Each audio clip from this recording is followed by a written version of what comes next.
Hi everyone, welcome to the 51st episode of the Zicast. As always, I'm your host Ryan Ziax, and today I'm joined by media students Taylor Dilisi and Gabriella Madden. Hey! And I'd like to shout out episode 36 guest Joe Flynn for TDing again. And of course, I think you guys know about the Zicast. I've had your friends on. Yeah. And, we've been following since the very beginning. been tuned in. I know it's been too long. It's about our time we make our debut. Of course. I'm very excited to get to know more about you. So how about we start things off and you tell us a bit about yourselves? Sure. Do you want to go first? Okay, so I'm Taylor. I'm a fourth-year student at Quinnipiac. I'm actually a grad student now in the Interactive Media and Communications program. And I don't know, I just like to have a good time, and yeah. All right, well, I'm Gabriella. I am just like Taylor, I'm also a grad student in the journalism program. I'm from Boston, born and raised. And I mean, I just love being at Quinnipiac, like really soaking up the last few moments of my senior year. It's weird to think that this is our last year on campus. Yeah. It is a crazy thing. And where are you from, Taylor? Oh, yeah, I forgot to mention that. Sorry, guys. I'm from the great state of New Jersey. Better than Massachusetts. No, it's not. Shut up. Oh, we could go into that discussion a little later. Absolutely. And of course, I had your good friend Grace Doyle on as my second ever guest here. Yeah, our good friend and roommate and Yes. bestie and wife. Kidding. Yeah, many titles. And it leads us in really well into our first topic, which are kind of your favorite moments and memories with your suite mates. Yeah, I can go first. if you Yeah, want me to. yeah. I mean, like, I have known, we all met for the first time at orientation. Like, I know a lot of people say, like, the friends that you meet on your first day of college are not always going to be your friends, like, throughout the entire 4 years. Hold on. Okay. I just want it to be easier for you to edit. Okay. Yeah. But I know some people say, like, the friends you meet on your first day of college might not be your friends the whole 4 years, and that's okay. But for us, like, that just was not true at all. Like, they're all, like, my day one best friends. There's literally, like, a picture of us, or there was a picture of us on, like, the Res Life, like, Instagram, our first night, and it's all four of us, like, literally sitting together outside of Ledges. It was a Mountain View, like, ice cream social. Yeah, for, like, the 3+1, like, yeah, LCs because or whatever. we moved in on the first day of freshman move-in, and there was an ice cream social, and I can name, like, everybody in that circle. I remember it so vividly, but I'm wearing a Britney Spears t-shirt, and Ella's wearing, like, a green little tank top. Yeah. Melina is also wearing, like, a t-shirt, and then Grace is wearing, like, the super, like, woodsy Quinnipiac t-shirt. Yeah, and I remember meeting Ella and Grace, like, at orientation, because I met Ella over Snapchat in one of those, like, Quinnipiac 2025 groups. And I think the first thing I ever said to her was on a Zoom call where all the media students met. I go, "You seem tall." And I was like, I am. You seem tall. Like, she just, like, gave off that energy. I don't know. Yeah. No, I mean, like, I remember, like, me and Taylor, like, we added each other on Snapchat back in, like, February of 2021. So, like, she was the first person that, like, I really talked to and was like, oh, like, I can't wait to, like, you know, see, like, we're both film majors. Like, maybe we'll, like, hang out or something, like, when we first get to college. And then, you know, once, like, we actually got there and we all met, like, it was kind of like a month, like, because you're meeting so many different people and, like, you're all just trying to, like, go through, like, you know, meeting everyone and, like, your friends in classes, your friends that you live with, like, meeting other people, like, through clubs and organizations. And then it was around October where me and Taylor, like, kind of started, like, to hang out, because I was like, okay, like, I don't really have any plans this weekend. Like, I was just wondering what you were doing, because you're always kind of talking about, like, hey, you're going out and stuff. Like, I do want to do that. I lived at Toad's freshman year, Toad's Place in New Haven. Shout out to them. You know, that was peak Toad's. It doesn't hit the same anymore. Yeah, our freshman year Toad's was just, like, different. But I was like, okay, like, I want to go out. Like, do you mind if I tag along and bring two of my other friends, Emily McManaman and Julia Schnarr, because it was just us on campus Two that weekend. other Zicast guests. Yes. Yes, actually. If you guys keep up. And she's like, yeah. And then that's kind of, like, how it got all started. And then, like, you know, like, me and Grace and Taylor had a lot of classes together, and then we became, like, friends with Melina, too, because we'd always be in each other's rooms. And then as we were talking, we all kind of realized, like, oh, like, we want to do Q in LA. Do you guys want to do Q in LA? Great. Why don't we live together next year, because we're all going to LA, and that'll make it easier. And it's, like, four people live together in LA, and we're, like, you know, us four, like, why don't we just like keep it up? Like we'll see how it works for next year. And then we just all ended up like becoming like best friends, and it's been 4 years of the core four. Yeah, every time we go out, we're like puzzle pieces. If one of us isn't there, we're like everyone's always like, where's the other one of you? Like every time I have sorority recruitment and I can't go out to like the bars, people ask Ella, where's your little sidekick? Yeah. But yeah, like it's just something that like when like we're all together, like it's just such a good time. And like obviously like we do love like, you know, whenever we go out or we do like big things, like whether it's like in LA or if like we're going to concerts, but honestly like my favorite memories are literally just like when we're hanging out on a random like Wednesday night and like we're watching like Abbott Elementary or like Saturday Night Live, and we literally just get to like talk about our days. Like those are my favorite memories, and it's often where like some of our like funniest quotes and like conversations come from, because we're all just like fried from the week and we're like, all right, I need to connect with my girls. Well, yeah, Ella keeps a note of all of our best quotes, and I would say that 75% of those quotes are mine because most of the time I don't think before I speak, so there's a lot of silly quotes in there. We're not going to read them because we'd be here for hours. We would literally be here until like the sun goes down. Like we're not going to get into that too much today. Oh my god, the sun's going to go down like really early today. I just remember. Daylight savings. Yeah. Yeah. Wow. I know. Okay then. Anyways, but what are your favorite memories with us? Oh my god, wait. I forgot that was the question. Honestly, I love our side quests. I do love our side quests when we do something like very random. And our trips, honestly. Like when we were in LA, we went to Knott's Berry Farm for the day, and that was like honestly one of my favorite little trips, because it just like gave us the opportunity, not that we hated our group, but just to be like the four of us, even though we live together. But yeah, I love seeing all the Snoopy themed things there and just like having a day with my girlies, because even at school I feel like there's always like people like coming with us, and despite us living together, there's just not very many moments where it's actually all four of us are available at the same time, not doing homework, not at work, not doing another commitment. But my favorite moment of Knott's Berry Farm was when Taylor blacked out on a roller coaster. Okay, I was on the edge of the seat, and if you've ever been on a roller coaster, you would know that like the edges of the seats, like you get like, whipped around. You get whipped around, and you can like get lightheaded. So there was this one roller coaster, and every time it like did a loop, I would like, my vision would just like go away, and I had to like sit down for 5 minutes afterwards. I'm like, I can't see. I'm like, but on the ride, I was screaming. I go, I went blind, guys. I can't see. She like grabs my arm. She's like, oh, I can't see. I'm like, what do you mean you can't see? She's like, I mean, I can't see. And I was like, what? Like, but that was just like, that was a really good day. Like we have an affinity for roller coasters. I do love my roller coasters. Like in LA, like when we went to Disney on like our last weekend, this is another story that we'll tell when we kind of get into Q in LA, but one thing about Taylor is that she has a hip problem. I have hip dysplasia. Well, we're gonna find out why it's still hurting in about a week.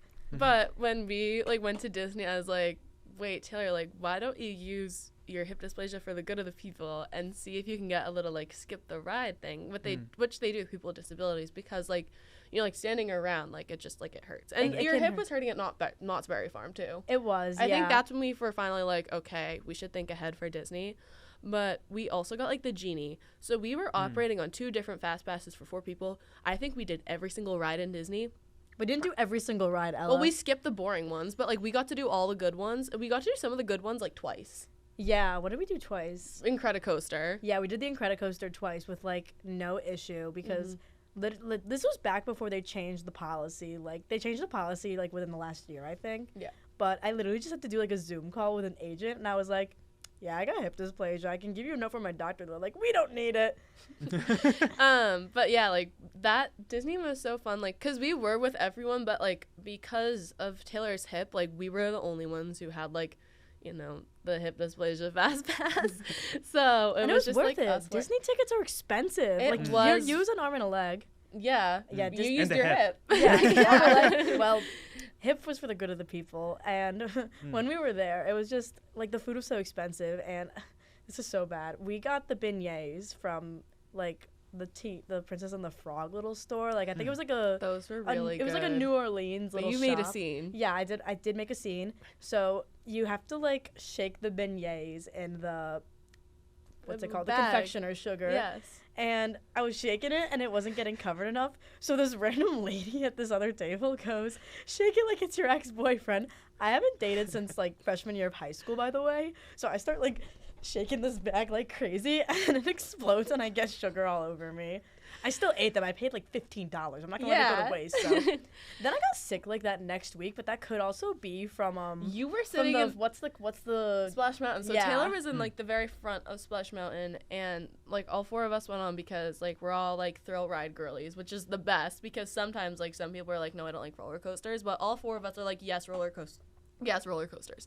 So on Splash Mountain, like, you know, we were like, okay, we have to think of the picture, like, because if I'm sitting in the front, you're not going to be able to see any of my roommates because I'm 5'11", and Taylor's 4'11". I'm a foot taller than Taylor. Hold on. Sorry, that's going to happen a lot. I think Grace is 5'2", and Melina is 5'1", right? Melina's 5 feet. Melina's 5 feet, and Grace is like 5'1" or 5'2". So we're like, okay, let's just go into height order. So I think it was literally Taylor, Grace, Melina, me. So Taylor was in the front. And, like, when you go down the big drop, Taylor got drenched. And none of us really, like, got, like, that wet. But Taylor got soaked. She was soaked for, like, a better part of the rest of the day. I was actually soaked for maybe, like, an hour and then, like, just damp for the rest of the day. But, Yeah. we're in, like, one of the tunnels. And I go, "Guys, is anyone else soaked?" And everyone's like, "Yeah, I'm so wet." And then we get off the ride and I'm, like, dripping in water. And they're like, "Oh, my God." I'm like, "Guys, I wasn't being dramatic. Like, I'm soaked." And then I got a stuffy nose like that, like, the rest of the time I was in LA. Yeah. But Which I was, like, will a say, week. our LA side quests are some of my favorite memories with us. But, like, honestly, like, having our own house now, like, just, like, the quiet moment. Not even our It's quiet never moments quiet. are loud. But, like, it's just, like, those I little have moments, a like... megaphone. For Yeah, context. Taylor Oh has my a goodness. megaphone where, like, she'll be like, "I'm home," and I'm like, "Yeah, I can hear you. I heard the door open. Like, I saw your car pull up." Yeah, we all have like the Ring app. There's a person in your driveway. We hear the door. You could tell who's home by like the footsteps. It's honestly Yeah. amazing. But yeah, Yeah. like, that's just, like, our relationship, like, with our suite mates. Like, we can have a good time if it's just us, like, sitting in our living room in Connecticut, or we can have a good time if we're in a random amusement park in Los Angeles County, California. Yeah, Taylor, you with a megaphone sounds like a weapon of mass destruction. It is. It is. Like, I got it on Prime Day. It was $10. It was originally for my Halloween costume for Sue Sylvester, but I didn't bring it to Dick's that night because I feel like they would have taken it away, and I feel that would have been destructive. You would have caused, like, a disturbance. Not Yeah. even a scene, a disturbance. I would have gotten like arrested probably, but so good thing I didn't. It's safe and sound at home. Yeah. nice. And of course, you bring up Emily and Julia, episode 9, episode 12 guests here on the Zicast. That's kind of crazy how you remember all of Yeah. that. Yeah, I do like flexing my memory of the Zicast pecking order. And yeah, also you bring up that Res Life photo. That's very interesting, very much like time capsule. Yeah, Of It you is all such meeting? yeah. It's like a random Res Life account too. Like it doesn't. It even, was on it's like it was a story post. Like, I just screenshotted it and sent it to my mom because she's like, "What are you doing?" And I was like, "Here, like, photo proof of what I'm doing." Cause like, you know, like, I'm the oldest kid in my family, and like when I went to college, like my parents were like, "Okay, like, you know, like, get out there, like, find friends," and like I had told my mom about like, you know, like, all the friends that like I had met like over Snapchat. Like, she like had met Grace, I'm pretty sure, because like me and Grace are both from Massachusetts, and we were direct roommates all throughout our first 3 years of undergrad. And like, so she had met them, and she's like, "Wait, what are you doing?" I'm like, "Oh, I'm at like ice cream social." And she's like, "Wait, do you have a picture?" I'm like, "Here's a random screenshot from Quinnipiac Res Life, Mom." Like, I'm doing what I say I am. So- But we should recreate that picture because I still we have that really shirt. we should And I know recreate. Melina definitely has her shirt. I think my shirt's at home. My sister might have stolen it, but I'll take a look. It's a proof of concept. Yeah. And it's fitting you have the Anchi sweatshirts on. Enchilada Yeah. is a popular spot for Shout out Quinnipiac students. Enchiladas Mexican Eatery on I don't know the number, Whitney Ave. Yeah, so I should at Do you- this point. do you have any other fun memories from like going out to the bar scene? Well, in Hamden? actually, tomorrow is the 1 year anniversary of the first time we went to Anchi's. Oh my God, it is. Yeah. Wow, pop the champagne. Yeah, Yeah. literally. It's gonna be a Monday. That's actually a terrible idea. Why are you suggesting this, Ryan?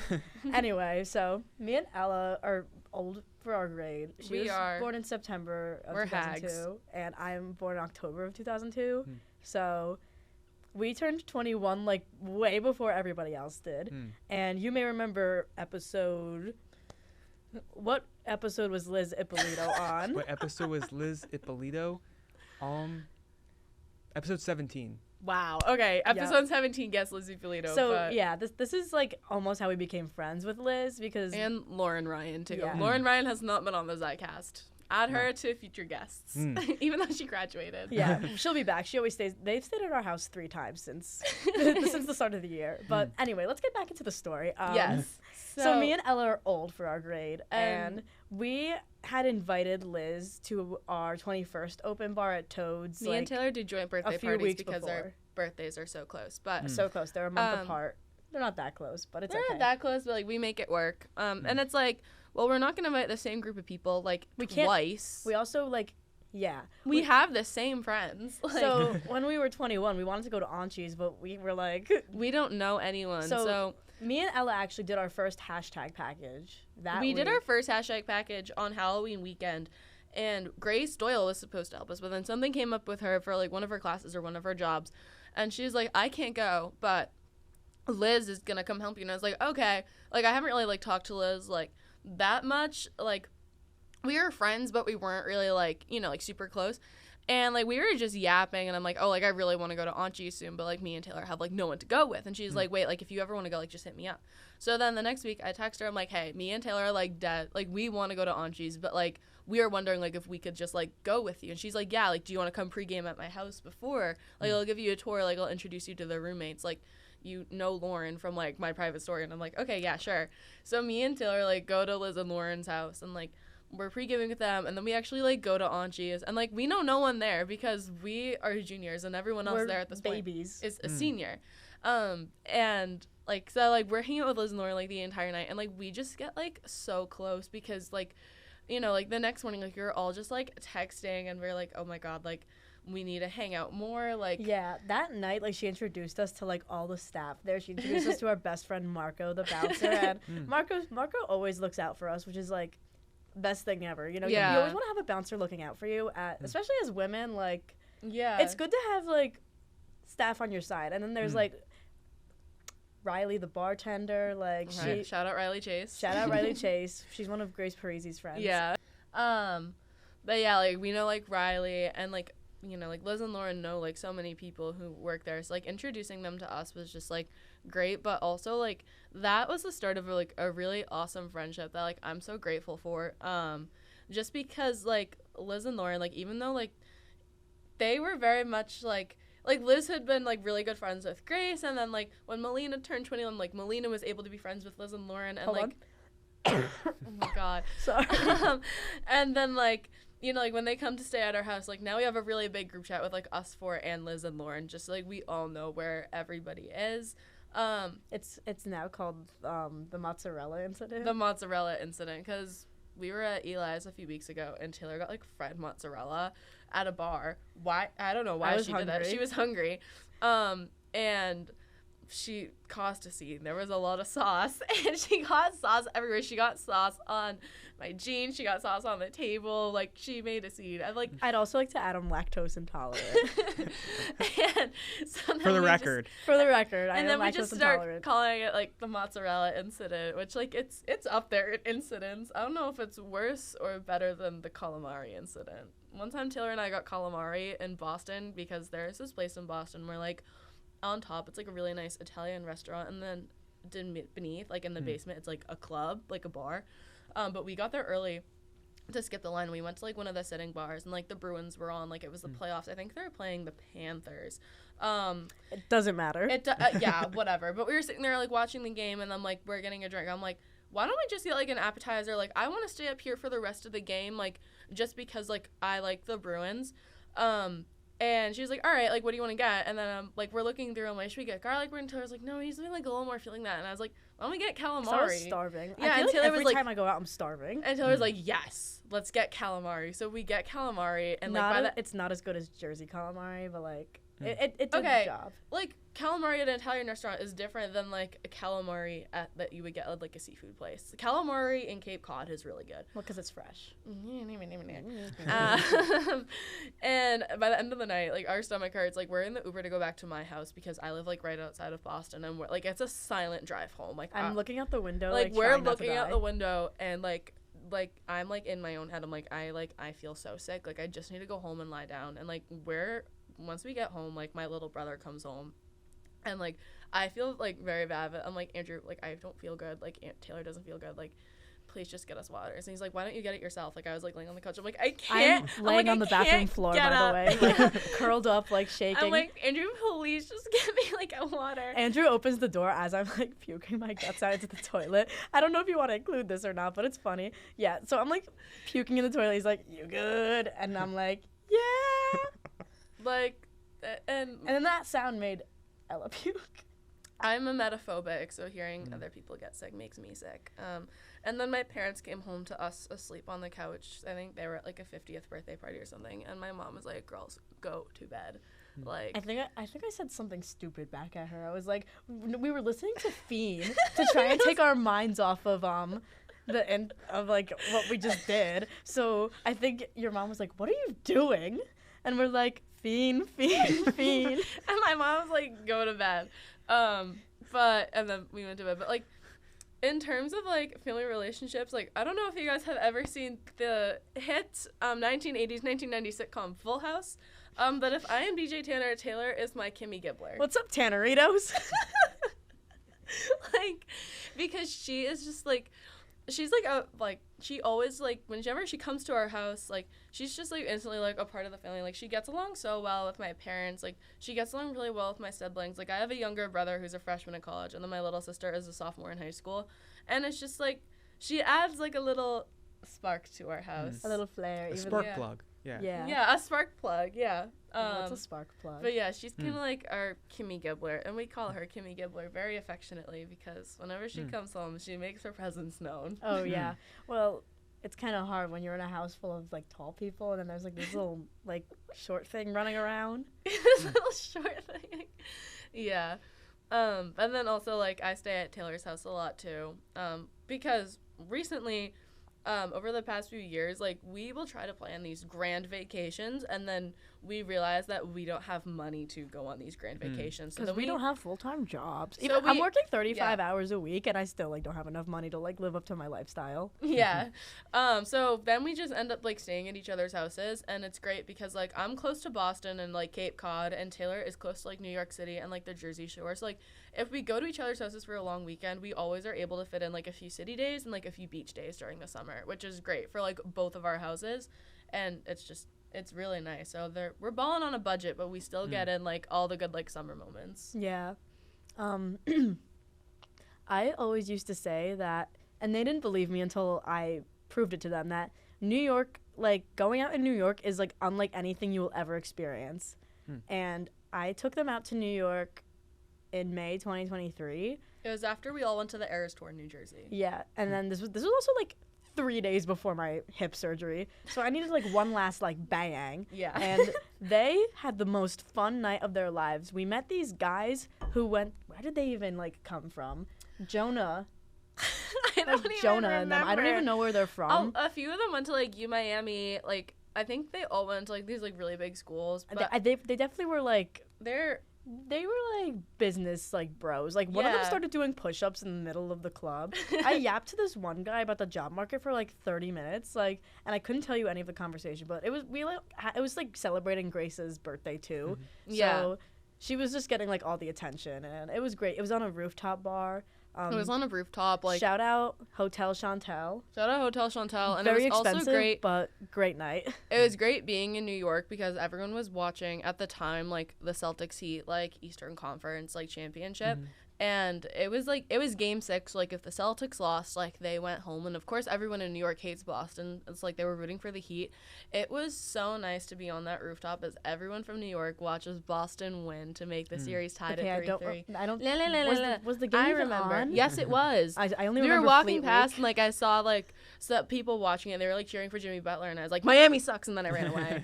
I only remember it was Fleet Week because if you're not from New York, Fleet Week is like when all the like the Navy schools, they all like go out to the bars. Yep. And they just like they wear their little uniforms. Yeah, you and see their a little few hats. men in uniform. You don't see a few, you see a lot. You see a lot, everywhere. yeah. Like, you can't escape them. So I just remember it was like packed with like Navy kids. And my friend goes to the USMMA, the Merchant Marine Academy. So I told him to pull up, and he just didn't. But it was yeah, still a he great was like, time. "No, we're going to this bar. Come here." And we're like, "Well, no, and you were like, "No, we're going to this bar." And he's like, "Okay." Yeah, he's kind of flaky, but it's okay. But yeah. Yeah. How does the scene in New York compare to LA? Okay. Honestly, it's pretty similar, but like just like New I York's would more say compact. New York is more compact, but like when I was like going out in LA, like for the first like month and a half, we went to a few like college bars because like we know that like kids with like who are underage like can get in there. We just wanted like people our age. We wanted people our age, but then towards the end, this was after like St. Patrick's Day. So me on actual St. Patrick's Day, like, cause it was a Friday, like none of us had work that Friday. So we were like, well, let's go out during the day. Like it's St. Patrick's Day. Like I'm Irish, Grace is Irish, and Melina is Irish. Taylor's not. I'm not, despite looking. Despite being paler than like everybody else. Yeah, she's paler than me, and she's not Irish. But like we were like, okay, this is a day of reverence back in our home states. Like let's go out during the day. Like there has to be like an Irish bar around downtown LA. So like we go to this Irish bar, and like we're there for a little bit, and then we go to a few different other bars during the day, and then we come home, like take a nap, and then we go to the college bar. So after like that day, like we went hard for St. Patrick's Day because like I love that holiday. I love being Irish. We listen to Irish jigs all day. Underrated holiday. I taught them how to Irish step dance. No, you did not. I tried to. It didn't work. Yeah, it did not work because Taylor can't dance. Neither can I. But, like I can do a little jig. My sister taught me back in the day. And then the day after, we're like chilling. Me and Taylor were sitting there and we're like, it's a Saturday night and we're not going out. And Taylor's like, we should change that. And I'm like, we should change that. So my friend had visited like the week before, and she went to this. It was Barney's Beanery. It was in West Hollywood. Yeah. It was a really fun bar. Like, they have, like, a lot of different, like, games. Yeah, bro. It was like Chuck E. Cheese. Like, they had, like, so basketball. They had, like, pool. So we were like, okay. They had, like, everything on tap. It was a vibe. We're like, okay, let's go to Barney's Beanery. Like, let's just have a chill night. And then we, like, told our roommates, we're like, do you guys want to come with us? And they're like, no, like, we're so tired. So we're like, all right, fine. It's just going to be us two. So we went out, and we're at Barney's Beanery for a while. Like, you know, they have so many different games. Like, we got a few drinks, and then, like, we're there, and I'm like, what else is in West Hollywood? And she's no, like, I said, let's leave. you said let's leave, but then I'm like, I don't want to go all the way to Rocco's because, like, it's UCLA's, like, spring break. So It was, like, dead. So we were like, let's see what, like, looks fun in the area. And there's, like, the West Hollywood strip, like, the classic, like, the gay club strip, like, half a mile away. So we were like, let's leave. We take a pretty little walk on over to that area, and on our way we get approached by this guy, and he says that he's going to Tyga's house party, and we didn't want to get kidnapped, so we said like, no. And we're like, okay, we're just gonna keep walking. And then we went to like a few different bars that night, and like all of them were just like so fun. They were so fun. They were gay only clubs. got, like, Oh my yeah. god, they know how to party. They know how to party, but their drinks were so expensive. Like I got it like a vodka Sprite, and they were like $15. I'm like, $15 for a vodka Sprite? Like, that is crazy. In New York, it's the same. Like, the drinks are, like... in New York, it's, like, $25. Yeah, it was exuberantly priced. So, like, we only really got, like, one drink, but, like, we were just, like, going around, like, seeing the scene, and then I think it was, like, 1 a.m. We're like, okay, like, we're exhausted. Like, let's just, like, go home. And then as we were waiting for our Uber, these two, like, 40-year-old guys, like, protected us. They were like, you guys look young. We're like, yeah, great observation. And they were, I think they were just genuinely trying to be, like, protective. Because it's, like, it's Hollywood. Yeah, like, people, like, everyone, like, kind of, like, checks out on each other in LA because, like, it is such a big, like, well, city. the good people check in on each other. Yeah, like, you know, like, if you see someone, like, you know, like, by themselves, just like, okay, like, are you okay? Like, da-da-da-da-da. But, like, that night was really fun. Like, that was the night that we actually, like, went out in LA. Yeah. And, like, I haven't really been out that much in New York. Like, I went to Hoboken over the summer with Taylor and a few of her friends from home, and, like, that was really fun. But, that like, was silly. Yeah. But that's another story for another day. Yeah, I feel like New York New York bars are definitely like a little more high energy than LA is, but LA has a lot of like really cool like themed bars, I will say. Yeah. The bars in LA are cooler, but the bars in New York are a lot more like high energy. Yeah, there was a parent. I didn't go, but Ari went to a bar that was Star Wars themed, and there was I like checked it out as well. you yeah. did. Oh Yeah. yeah. Yeah, well, he was actually 21 in LA, so he had a little more freedom. Yeah. We just we hit up Golden Gopher all the time. I don't know if you ever went. Yeah, it's right there by level. Yeah. We never went. It was a That was running bit fun. with our group. We were like, we're gonna go to the Golden Gopher tonight, and we just never went. Oh my God, Golden Gopher's the best. Like they had like the best things on tap, and like they had that little outdoor area too. Like it opened up like when it got warmer for LA standards. Because honestly, when we went, it was like cold, but it was like So this. It was like cold. this weather the whole time. It was like 45 degrees and raining from like early February to like mid March, and I was like, I came here for like sunshine. Yeah, I I came did here not to come tan. here for like rain. And some days, like the weather in California would be worse than the weather in like Massachusetts.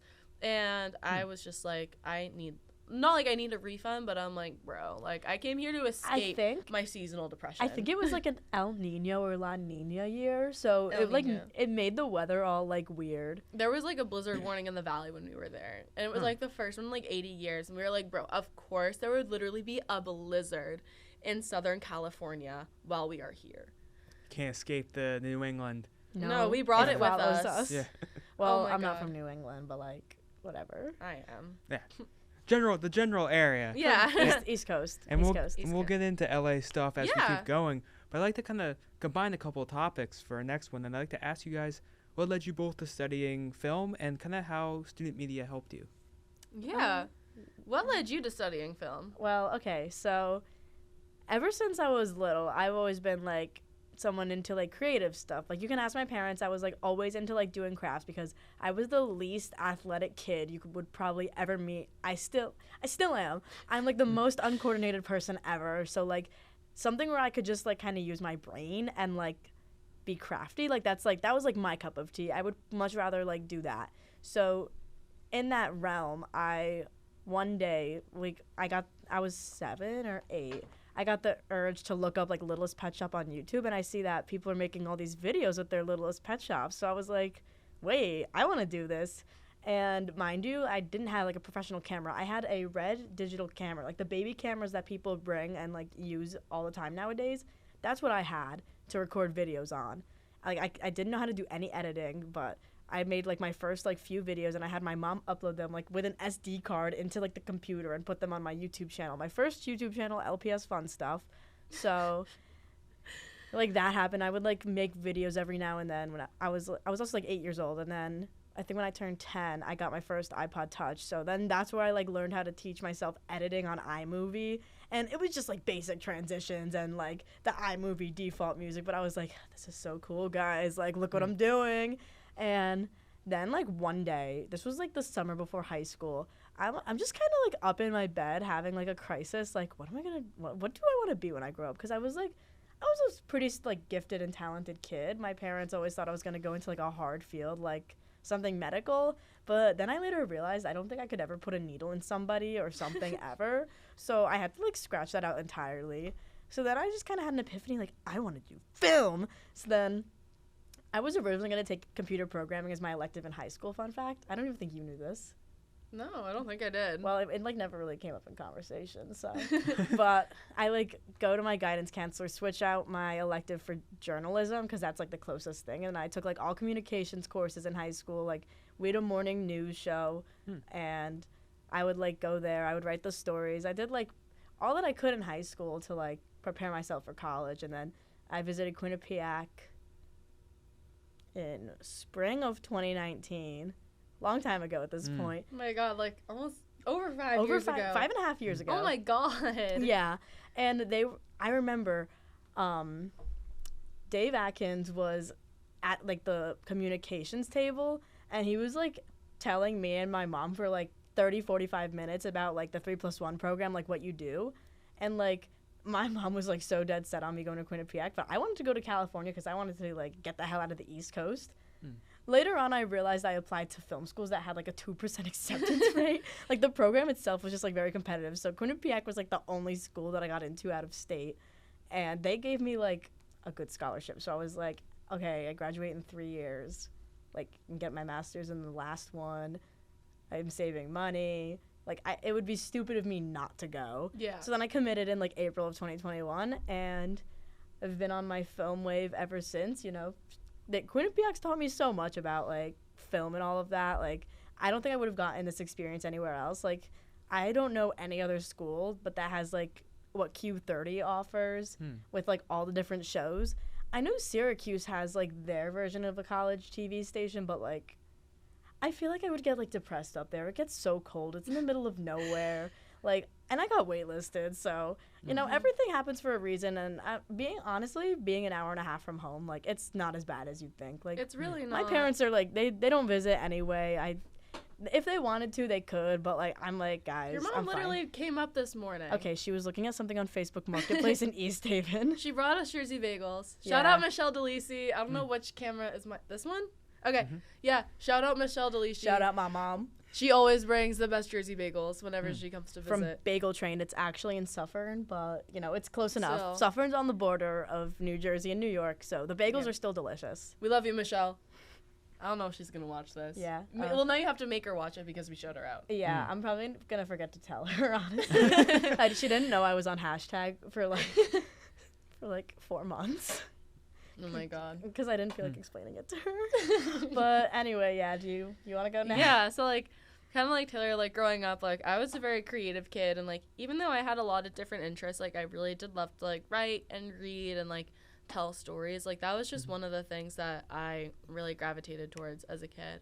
And, like, when I was in middle school and also, like, high school, like, I also had, like, a pretty big interest in, like, government and, like, you know, not necessarily, like, social issues, but, like, political science and, like, perhaps going to law school was something that interested me a lot. So for a while, like, I thought I would do something like that. Like, I would either work in, like, political communications or I would go to, like, law school and become a lawyer. So something, like, in that sphere really interested me for a while. Like, I knew that I wanted to be in a field where I got to, you know, write a lot, like, do a lot of research, but also, like, you know, tell stories or work in some capacity, like, doing something for good.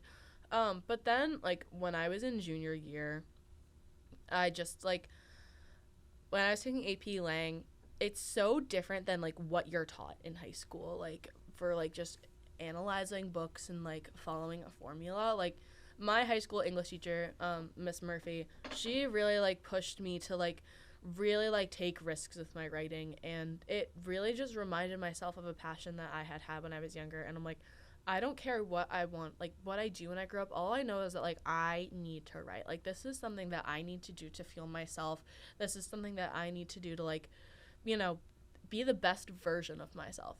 So when I was, like, kind of thinking, like, okay, like, I don't really want to do, like, something in politics. Like, I don't really want to be a lawyer anymore. Like, what can I do in writing? Obviously, like, journalism was up there, but, you know, when I was thinking about, like, what I really wanted to do, like, I do love movies. I've loved movies my entire life. Like, I was a big follower of, like, award season when I was in, like, middle school and high school, and, like, also elementary school, like, with my mom. Like, we love award shows. And every year, like, we are always, like, cramming in movies at the last second because my mom's like, I need to see what's nominated. And I'm like, okay, I saw this back in theaters in, like, November, but we're going to watch it, like, right now. So I was considering, like, screenwriting. And when I first told my parents this during COVID, my dad is a firefighter and my mom is a social worker in a hospital at this point.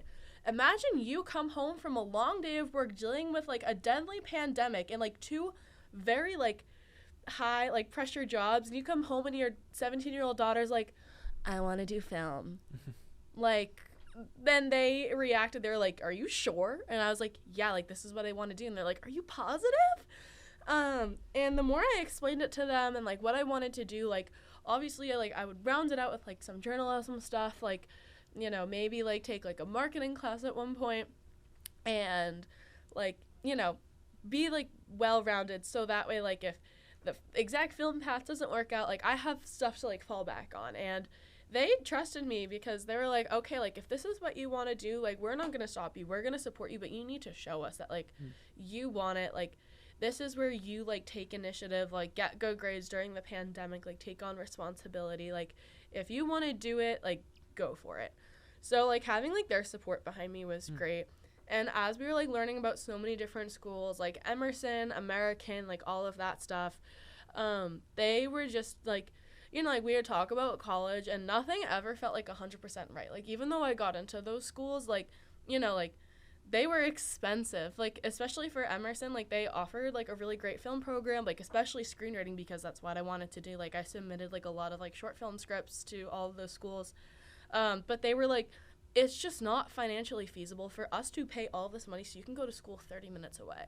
Like, this just does not make sense. And then in January, my mom was like, I think you should apply to Quinnipiac. I'm like, what is that? Like, where is that? I did not want to apply to the school at all when she first told me. I was like, Mom, I have no idea where that is. I don't want to go to school in Connecticut. That is my least favorite New England state. I am not going. And she was like, no, I really think you should apply. And I'm like, well, why? And she's like, you know, like, I was talking to one of my friends at work. They have a friend who went here. Like, she majored in film, and then she got, like, this great job after. Like, Quinnipiac is supposedly really good at helping you, like, get jobs after school. And I was like, I'll apply, but I'm not going to go there. Like, I don't know. I was so against going to Quinnipiac just because I had no idea what it was. And then, like, I applied there. Like, I got into the 3+1 program, and I was telling my parents, I'm like, yeah, it says I got into the 3+1 program. And they're like, what is that? And I'm like, I guess it's where you get your undergrad in 3 years and your master in 1 year. And they're like, you have to go. You have to do that. And I'm like, I don't know. Like, I was just, like, so on the fence. And, like, I was talking to said junior year English teacher because I talked to her a lot my senior year, like, when I was figuring all of this out. And she was like, Ella, like, you have to do that. Like, not everyone gets this, like, opportunity. Like, you have to do it. So I was like, all right. Like, me and my parents, like, both toured Quinnipiac, and instantly, like, we all just knew, like, okay, this is the school. And like Taylor, I also got a scholarship. So we were like, okay, like, this just makes the most sense. Like, it's everything that, like, both of us, like, all of us want, because, like, when I was making my college decision, like, I definitely, like, you know, wanted my parents' opinions, because, like, it was a group effort. It was a team effort when picking what college I wanted to go to. And it was just something where, like, it all just felt like this was where I was meant to be. And, like, hearing about, like, all the different classes, like, so many of, like, the cool opportunities that it has to offer, like, a semester in LA, like, those were all the things that, like, really, like, won me over. So that's how I, like, came to Quinnipiac. And it was honestly, like, the best decision I've ever made. And it was one that my mom, like, first brought to me, like, just, like, on a whim. So thanks, Mom. And it was perfect. And, like, my parents, like, they love to, like, come visit me. Like, my siblings have come to visit me too. Like, for the past few years before my brother, like, went to college, like, he would always come up for a weekend, and that would always be a blast. Like, I take him to hockey games and stuff. And yeah, like, in the film part, I would say, like, definitely focusing a lot on screenwriting was something that I am very thankful for, because when you go to film school, like, there's a lot of kids who want to do so many different things. Like, a lot of kids want to be the director. A lot of kids want to be the director of, like, cinematography. Like, a few kids are really into audio. And it is kind of, like, I found my little niche in, like, little group projects. It was like, okay, I will write this script and, like, plan, like, the pre-production stuff. Like, that is what I really like to do. And then everyone else can have their say, like, during the actual production. So getting a lot of those reps in and, like, working with a team, like, was amazing. And then I was in, like, QFS my freshman year. I went to Sundance with them, and that was just so much fun. Like, Park City was beautiful. I got to ski in Park City too, which I come from a family who really likes to ski. I'm not as good as my family. Like, I am very much, like, pizza down a green. Like, that is my niche. I've yet to go skiing. She's yet to go because of my hip problems. Could be my back now. We're gonna find out soon. But maybe next winter. Maybe next winter you'll come on the Madden family ski trip. That is an episode. That has to be an episode of Full House where Kimmy goes skiing with the Tanners. I feel like it would be like Kimmy goes skiing, and then, like, Stephanie gets lost because she's not getting enough attention. And then like Danny gets scared. But he's not scared of Stephanie getting lost. He's just scared of everything. Oh my god. And Uncle Jesse's like, no, my hair is going to get messed up. My beautiful hair. Why are you writing an episode of Full House right now? Because that would happen. That would happen. But, yeah, like, that's, like, kind of, like, how I came to, like, study film at Quinnipiac. And it was amazing. Like, I'm not in film anymore because I'm a journalism grad student, but I can't say enough good things about like my experience in film, and it just makes you like so much more well-rounded. And you know, like it's not something that I've like completely said goodbye to yet, because when I decided to pick up a million minors during undergrad, I was a journalism minor and a marketing minor. I always just, and people would be like, so what do you actually want to do? I'm like, literally whatever gives me the most money out of college. So like when I look towards the future, like if I end up in journalism or if I end up in film, like whatever like pays me the most money, I know it's going to be something that I love. And that was the plan all along, which is great. Yeah, like same here. I was a marketing minor as well. And now I have a social, I have a social media internship with Connecticut Public, and I love it there. All my coworkers are like little girl boss millennials, and honestly, it makes me feel young again. And the work is like so like chill, and I get to travel for it. So it's like I'd love to do something where I get to travel, because I really haven't gotten to in the last few years, because paying for college is annoying, and like my sister's like a person that's like wants to go on vacation but doesn't want to go on any tours, do any walking, like leave the hotel, and I'm like I want to go all over Europe, but I know she'd be a pain. And we literally have relatives in Switzerland and Italy, and we could go to Europe and like stay somewhere for free, but she would hate anything that has to do with not sitting around at a pool. So that's why I haven't gone, but I'm going to Punta this summer, so very excited for that. Anyway, I'm getting sidetracked. Yeah, you're talking about your family vacation. Yeah, but, you know, anywhere where I get to, like, just travel and, like, just not be sitting at a desk the entire time. Yeah. Like, I'm chill with that. And hopefully I get a job doing that, especially where I live. Like, it's, like, there's so many job opportunities in the New York metro area. At least one of those has to give me a job. Yeah. One of them. I think it's a safe bet that you'll be able to find one.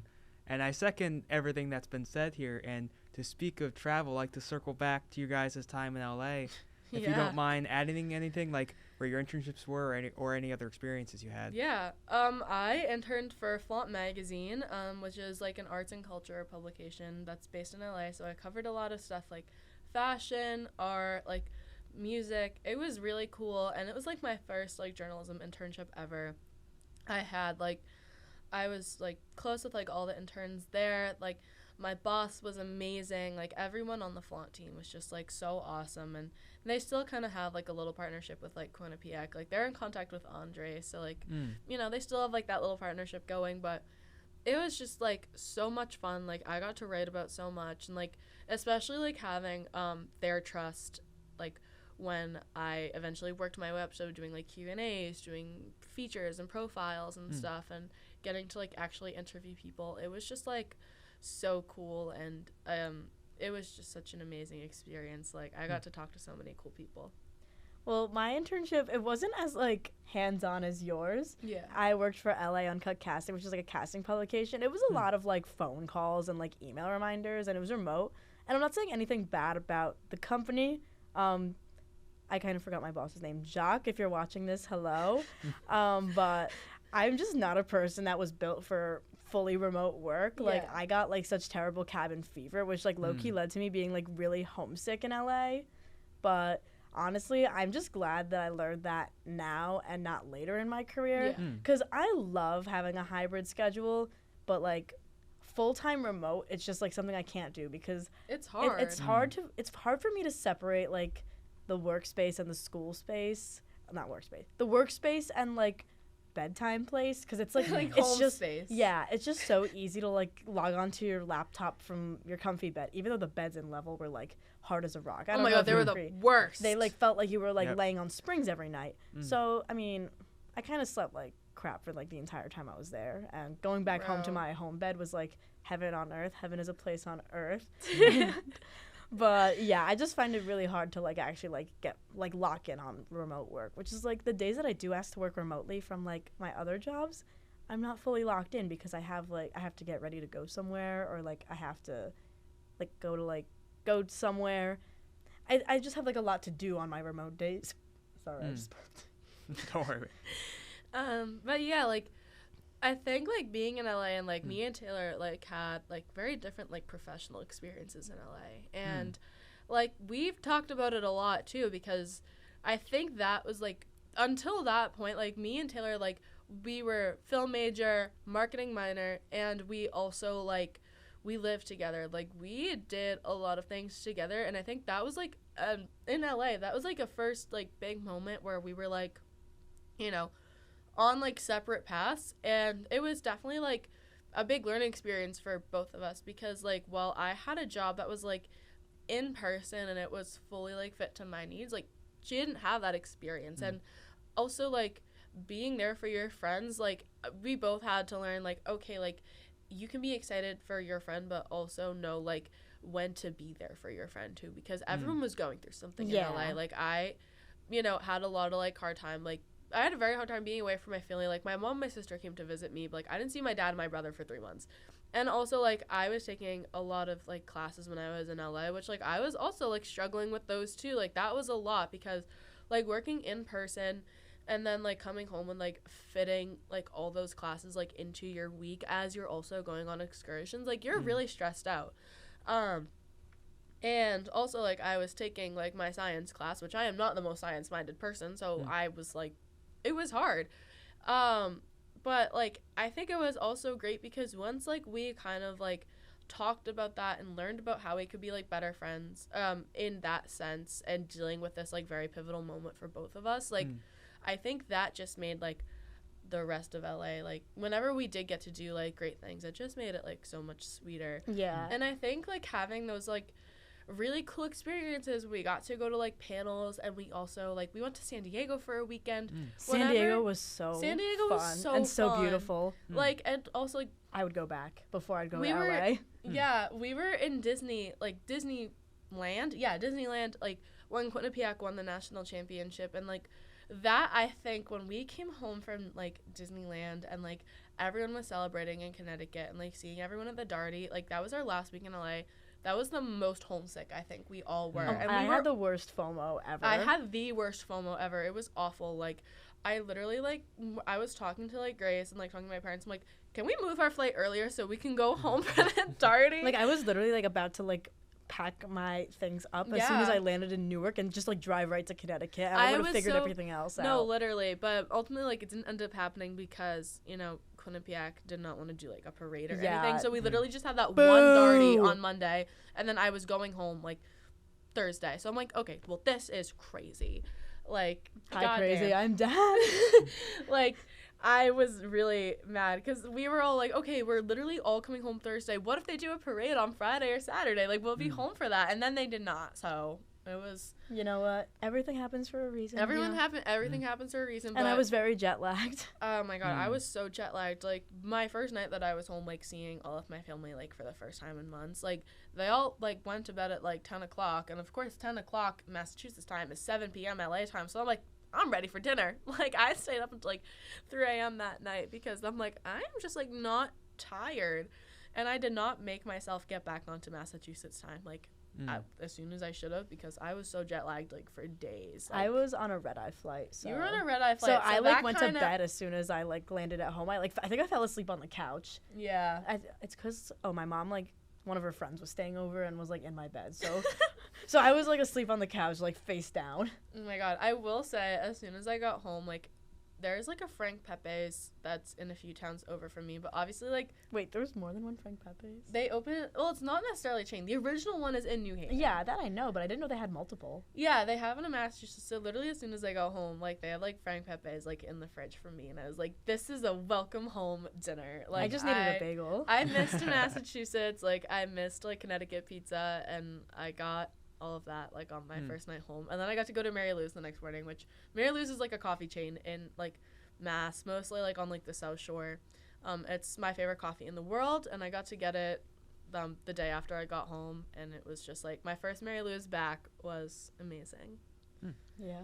Coming home was just, like, it was very sweet. But I think LA was, like, it was so fun. We got so many experiences, and I think we all, oddly enough, came out of it, like, closer and like it was a true test of friendship. It was a very true test of friendship because we were like low-key confined. We were so confined because the level of bedrooms, you remember, they're tiny. Yeah, they're tiny. Like, that living quarter is tiny, and it's also just like, and the beds are like very close to each other. Yeah, so Melina would hear me like mouth breathe in the middle of the night. Oh my God. That's so funny. But like it was just like, you know, and even like after we all like got home, because we were like, okay, like, you know, at the end we were like kind of like sick of each other because we've only been around each other for the last 3 months, so we were just ready to see other people almost constantly. But then of course like 2 weeks later we're like, so we're all going back to Quinnipiac this weekend, right? Like I miss you guys. And then we went back for Wake the Giant. Yeah, Wake the Giant and like May weekend. May weekend. It was not like existent that year.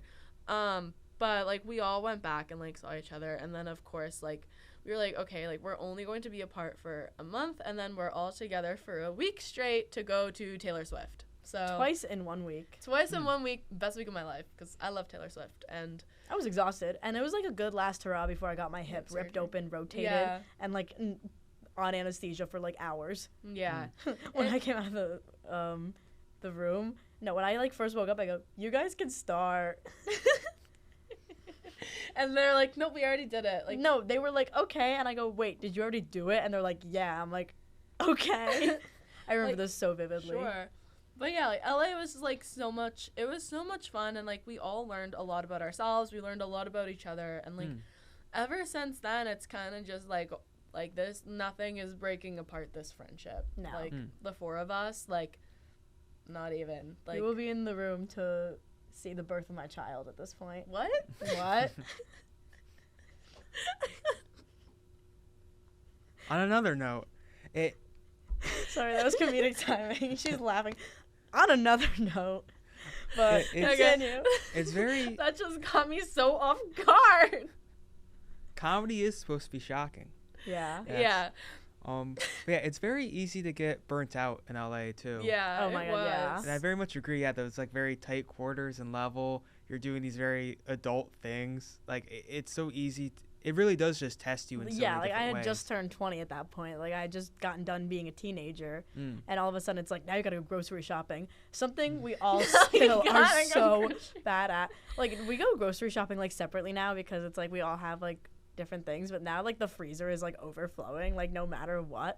We are lazy and we love our lean cuisines. Wait, the fried shrimp would actually be really good tonight. I think I'm gonna make that. Anyway, but yeah, we'd have to like we'd go.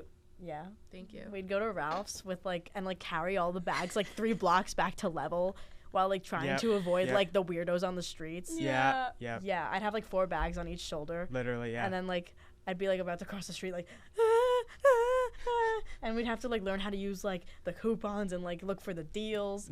And we'd also never have a moment all to ourselves where we can go to Ralph's and unpack afterwards. Yeah, it was like, and also we were just, the food that we picked out was like so bad. Like we would try to get vegetables, but then because we were like, okay, I like this individual vegetable, and then we would have like nothing to make it with. Like, so our nutrition was just like all over the place in LA. But also like, I would say like, that's where I discovered like my favorite like little like salad packs ever. Like Thai salad is like my favorite. It's also where she lit pasta on fire. Yeah, I started a fire in LA. Yeah, so I'll tell this story because I was the first one who saw the fire. Wait, can I tell it? Yeah, it's my fire. Yeah, it's my okay, Spencer Shea. Yeah, this started like a long legion of jokes where I am like Spencer Shea and iCarly. But one night in LA, like I think this was a day that I was not like at work, so I'm like, I don't really have a lot to do today. I'm like, guys, no, I think we all came back from work. No, because it was late. It was still light out. So when I started making the pasta, that means I wasn't at Flaunt because I didn't get home from Flaunt until like 7:45. I think it was a Monday. It was a Monday. So you didn't even have Flaunt. Yeah, so I was home. Yes. That's what I said. Tomato. My God. All right.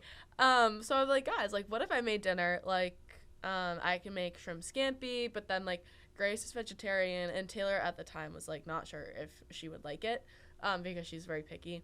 I like shrimp. I always liked shrimp. But I make it spicy, so I think that's where you're like, don't make it. So I'm like, okay, I can make like Alfredo sauce like from scratch. Like I don't want to just get some from a jar. Like it's better if you make it like from scratch. They're like, yeah, like do that. And they're like, do you also want to make garlic bread? And I was like, yeah, sure. So I'm like cooking. I go to Whole Foods. This is before I like realized that Ralph's was there, so I spent so much money at Whole Foods like my first month in LA because I'm like, I'm so healthy, I'm shopping at Whole Foods. But like I get to Whole Foods, like I get the pasta, the bread, the garlic, I get everything that I need. Like I'm making this like from scratch, And so, of course, like, as I'm putting the garlic bread in the oven, that I also, like, I did not make the bread from scratch, but I put, like, all the toppings on it, like, made Well, that you myself. can't make the bread from scratch. What's the girl from TikTok? Nara Smith. I'm Nara not Smith. Nara Smith. Yeah. And, like, I'm doing a million different things, and, like, I just throw the pasta in a pan, like, whatever, set it off to the side. Obviously, I'm not paying attention if I start a fire. And then I'm, like, cooking, and I'm talking to, like, all of my roommates, and all of a sudden Taylor just goes, Ella, Ella, Ella, and is, like, pointing over. Let me clarify. So she put it in a pot, and when you boil pasta and you put the pasta into the pot, you take the high heat and bring it to, like, a medium, so the flame doesn't travel up the pot and light the linguine on fire. What does Ella do? She leaves it on high, so the flame traveled up the pot and set fire to the linguine, which was sticking out of the pot. So I'm like, Ella, Ella, Ella, Ella. And then I turn around and I'm like, oh my god, and we're all like screaming, like, what do I do? What do I do? What do I do? Like, the fire alarm is, like, going off. We're like, oh my god, oh my god, oh my god. So I, like, take the pasta out because I'm like, guys, where is our fire extinguisher? And, like, obviously we have a fire extinguisher. It's a hotel room. But I'm like, where is the fire extinguisher? So, like, someone gets it out. Like, I think I picked up the pan, I threw all the pasta in the sink, and then, like, turned on the water. And then as soon as I do that, Taylor, like, runs into the room, and she's like, I found the extinguisher. I'm like, well, now we don't need it. Yeah, and it was, like, the size of, like, my whole, like, torso, too. So I'm, like, carrying this big thing. Yeah. Guys, I have it. And, like, it's like I spawned out of nowhere with it. Yeah. And we're all sitting around the sink. We're like, all right, what can we save? So we're, like, sorting through the pasta. Like, obviously we throw the one that's burnt It's, like, out. black. Yeah. Or, like, we would, like, cut off the burnt part. And then, like, I break it in half, like, put it in the pot, put it on low heat. So we all still ate it. And it was great. That pasta was good.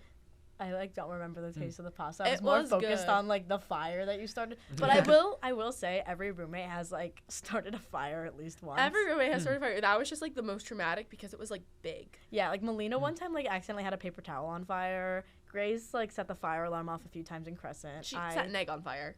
I set... No, Grace did. Oh, yeah. And that, like, that was, like, a big fire alarm. It was like, please go to the nearest exit. Because we were at, like, York. Wait, that sounded really crisp on my headphones with the... Please go to the nearest exit. And then I started, like, I didn't start fires. Like, the level of fire alarm was just, like, mad sensitive. So every time I would, like, cook chicken or, like, cook something in the oven. Chicken Parmesan bites. Come back to me. Oh my god, those were so good. Those were so good. I think one time I did, like... Maybe I'll make them by hand. Oh my god. I think one time I did make, like, Alfredo sauce. Again, I did not set a fire. And then we put, like, the chicken Parmesan bites in the pasta with Alfredo, and it was...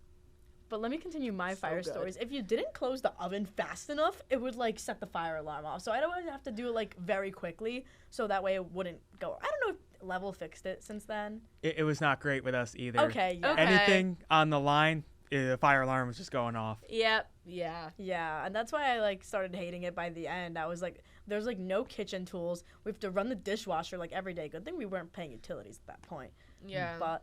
oh my god, it was like you can't like really cook without like enough dishes. I feel like I was calling the housekeeping like every other day asking for like dishwashing detergent, like new sponges, like more dishes, scissors, like everything. Yeah, it was rough, but like it was fun. It made us into like what we are today. Now we can grocery shop, and now we're still only okay at it. We're okay-ish, but like when I go for myself, like I know what I like. So at this point, I know what's like good for me to eat. I'm better. We're definitely better than we were in LA. Yeah.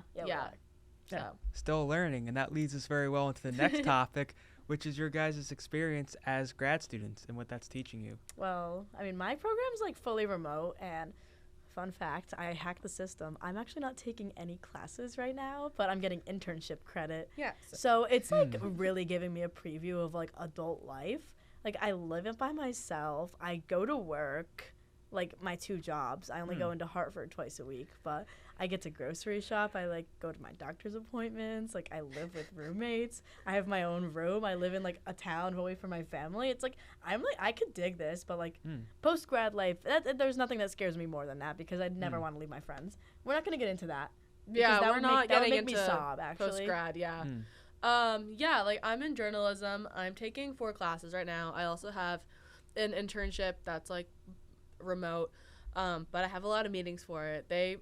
My company is really good at like making sure that like we're all connected. Like I have a best friend from work and she lives in like Dallas, which is like so cool. But like like we Snapchat, like she's on my private story, like I'm on her close friends, like we're really close, which is amazing and so cool. And like my boss is great too. Everyone and my internship is great. And then I also have like an on-campus job because, money. Gotta pay bills. But yeah, like doing 4 classes, like an internship and like a part-time campus job, like it keeps me very busy during the week. And as much as like I love all of it, it is like, like Taylor gets to do like one thing at a time, and I feel like I can do a million different things in one day. Like my Mondays, I work from 9 to 12 on campus, and then my internship is from like, 1-ish to 5. Like it's remote, so I can like clock on like whenever I want, but those are usually like the hours that I do to like make sure that I can like go to all my meetings and stuff.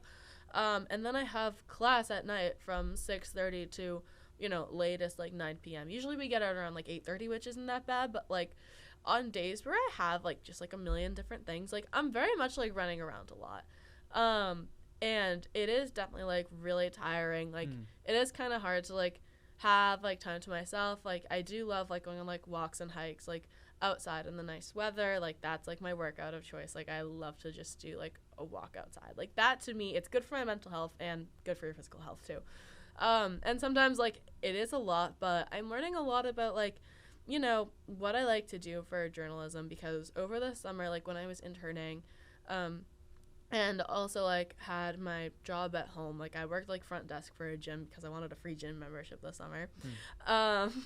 And like doing that, like I just felt like I wasn't really doing like a lot of like journalism stuff. So like having that like class setting to work on some stuff and write has been really nice. So I feel like my classes and like my homework, like while it can be a lot at times, it really like sometimes it doesn't feel like work, which is really nice because I'm reporting about like things that I really care about, and writing is my favorite thing in the world. So to get to do that like kind of freely for class, and like obviously like your professors in grad school, like they're not here to necessarily like lecture you on things. Like they want to see like what you're capable of. Like they're there to be like a sounding board and like guide you in the right direction, which is really nice. So I'm like learning a lot, and I'm working on like a lot of different things, so it's been like super fun and I really like it. But I am excited for like post grad, like where I can just do one thing. Like I'm very much done running around. Like I just want to be in one place and have a set schedule every day. Like having a million different schedules like in 1 week is a lot. Low-key 9 to 5. Like I can't wait for the 9 to 5 part. I just can't stand a lot of people from home. So that's like the one part I'm like not looking forward to, but you know what? I'll make it work. Hopefully I'll make new friends at work.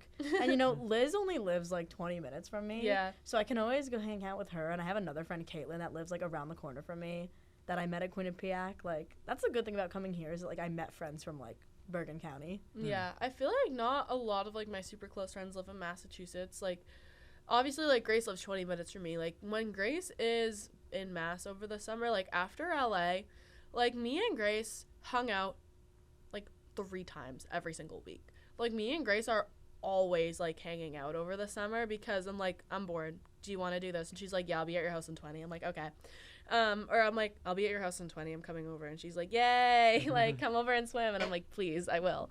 So like me and Grace hang out a lot, and I have like a few friends at home that like I'm really close with, and we're all in the same boat, like figuring out like what we want to do post grad, but also like like logistics of like moving out or moving to like a different place. So expensive in this economy. It's so expensive.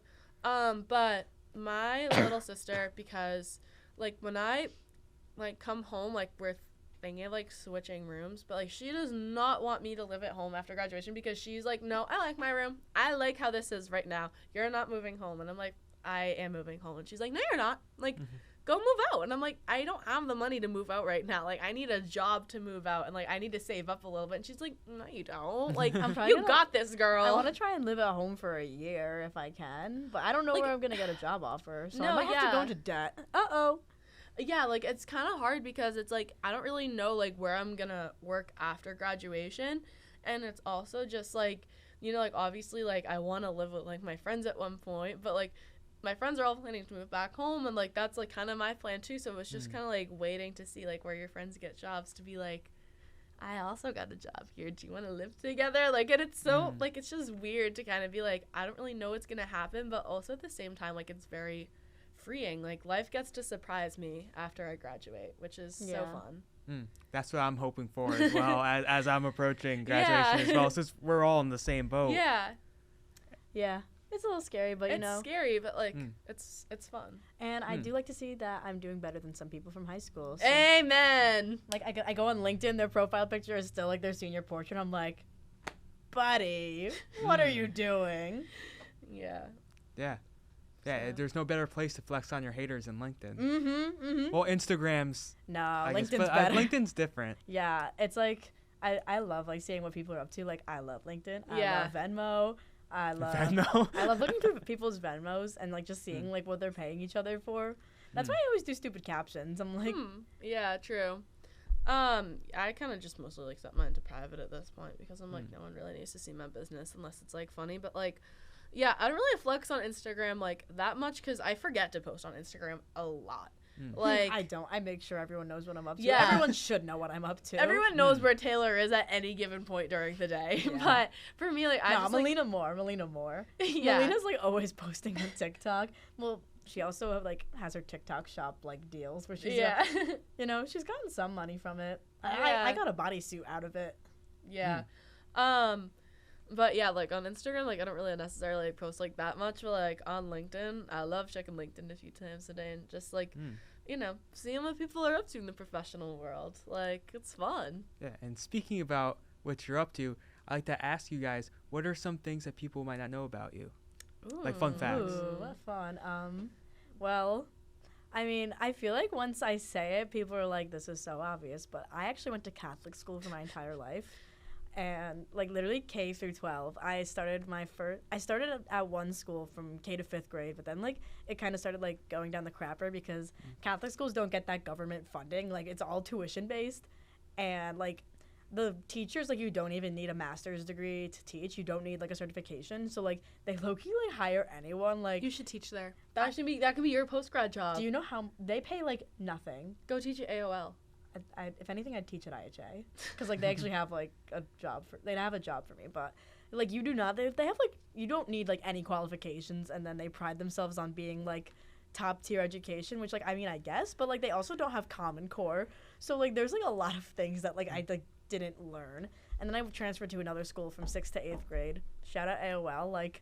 The times I've had there are just like literally like they're the stupidest stories ever, and I'm like not gonna get into it because we'd be here for hours, but like I still talk about it. She with, talks like, my about hometown AOL friends. like with us, and we're like we weren't there. Stop talking about this. Like we have heard enough about your Catholic middle school. Like I literally went on a trip. And she's like, you guys don't get it. You weren't No, there. And it's like, yeah, we don't get it. We weren't there. I literally went on a trip to the Poconos with a bunch of them this summer, and like we were just like going on about like stupid stories. Like I'll tell this one because it's funny. Peaking in middle school is crazy. I didn't peak in middle school. I peaked in college, first of all.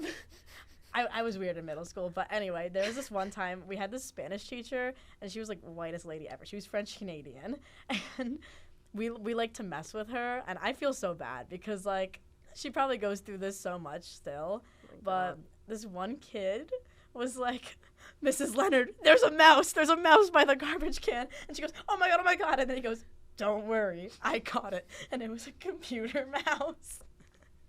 And, like, we still remember that story so well to this day. I was, like, actually, like, crying, laughing, thinking about it. And then I went to a all-girls Catholic high school for 4 years.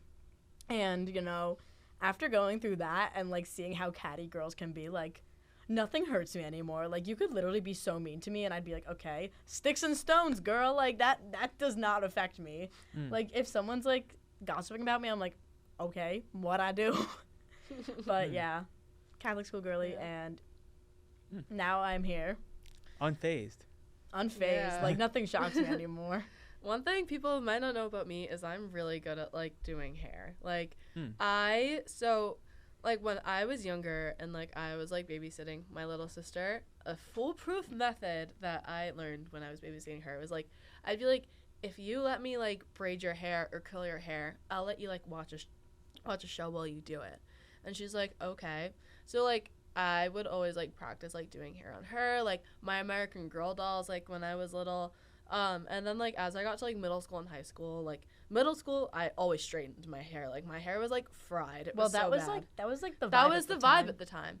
It And was then, 2016. yeah, and like once like in high school, like I started like curling my hair a little bit more, and I just got like pretty like knowledgeable at it. So and then like when I got to college, like I kind of like started like branching out, like following more like tutorials that I'd see on like Pinterest and stuff, like doing different types of curls because like, you know, it's easy enough to learn how to like wrap your hair around a barrel and then like I didn't learn until March actually. yeah, like and then like learn how to do like different styles of like curls with like one curling iron.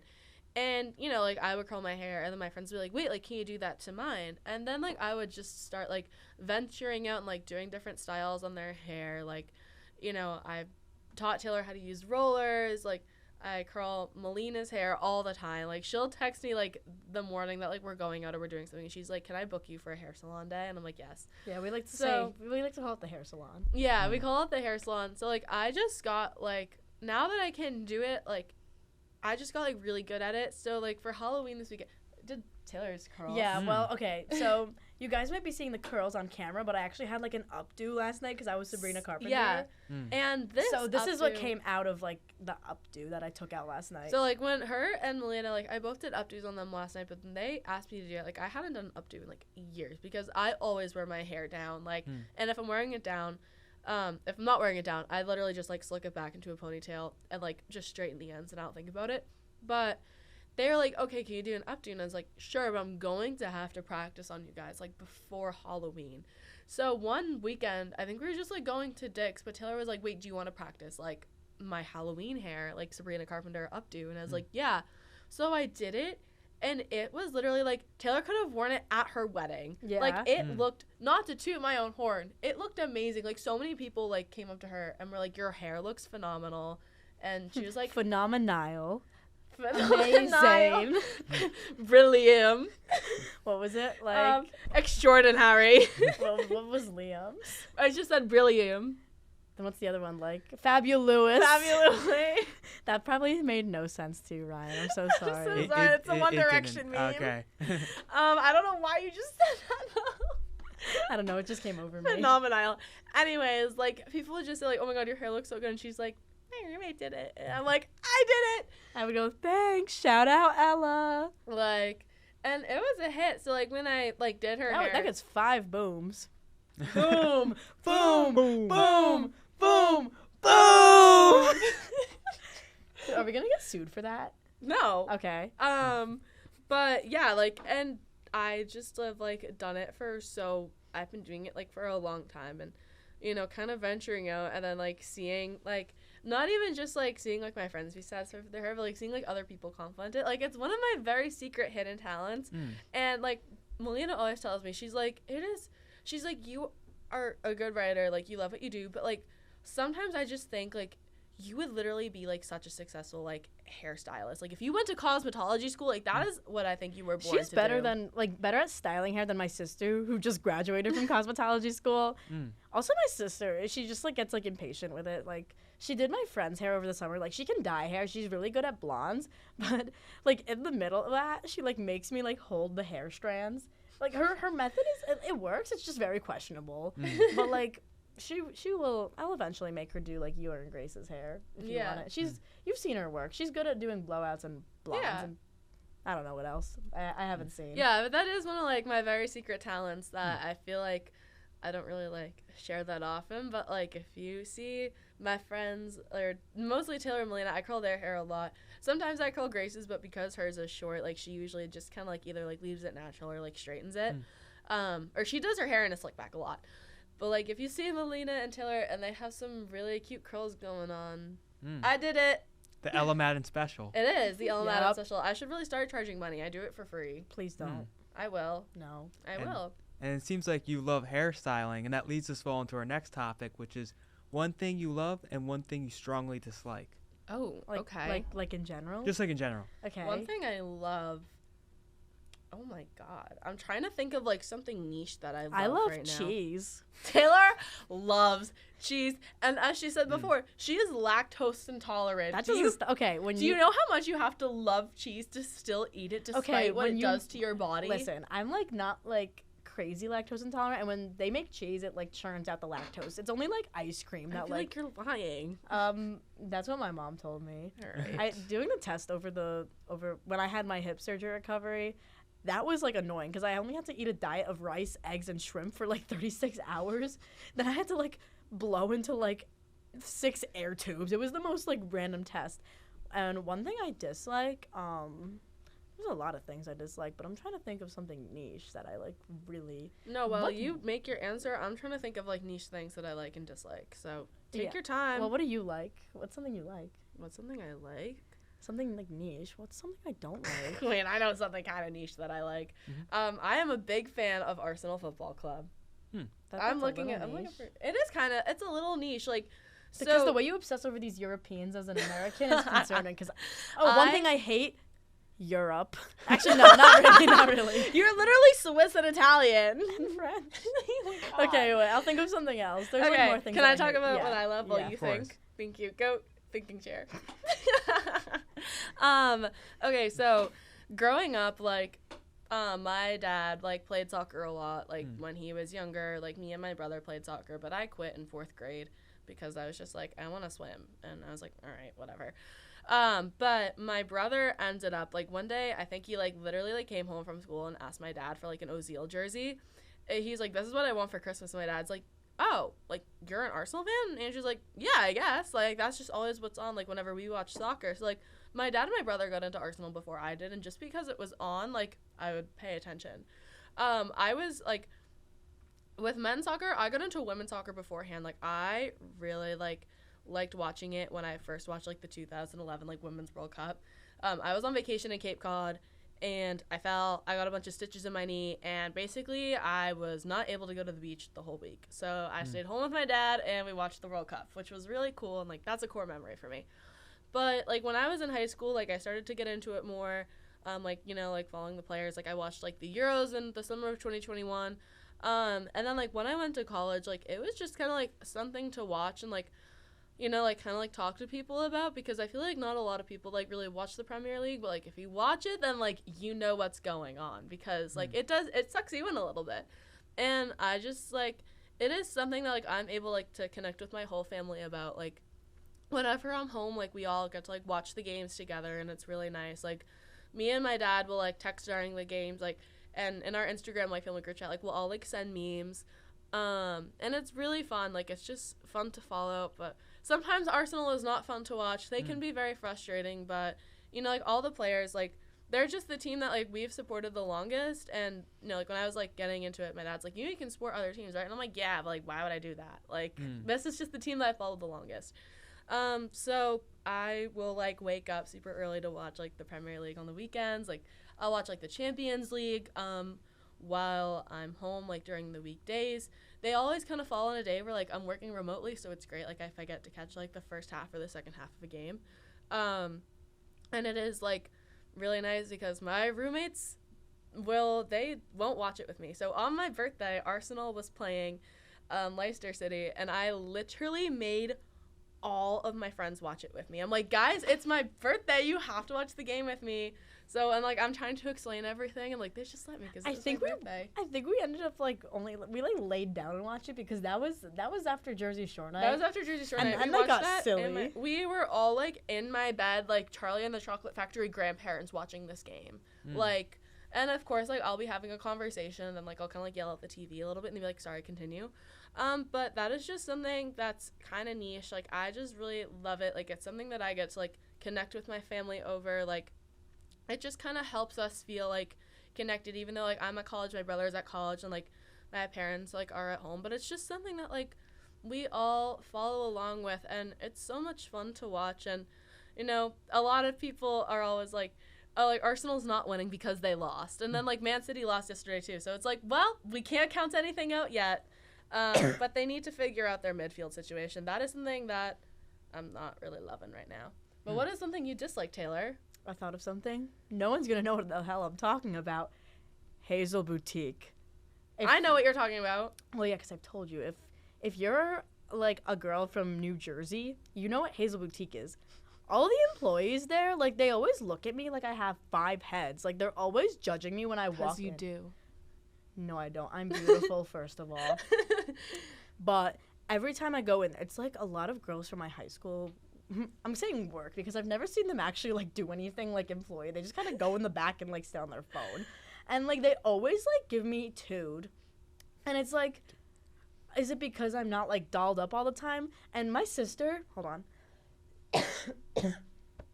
My sister feels the same way. And, like, my sister's, like, one of those, like, very basic, like, pretty Italian girls from Jersey. Like, everyone I show a picture of my sister to, they're like, she's gorgeous.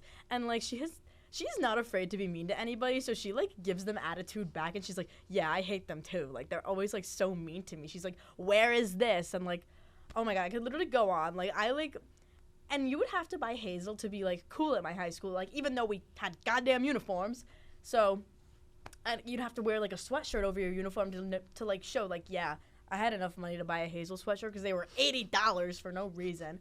But, oh, my God, those workers are, like, the most judgmental, like, girls I've ever met. Yeah. And, like, every time I go in there, I see an op, and I always end up leaving, like, feeling, like, less confident than when I walked in. Like, sorry I didn't blow out my hair today with, like, Olaplex shampoo. Sorry I'm broke. Sorry I use CVS brand. Like, anyway, what's something you hate? I love hating. That's what you love. I do love hating. I hate 95 through Providence, Rhode Island. I hate it too. There's always traffic. They have, like, these little twists and turns throughout the city.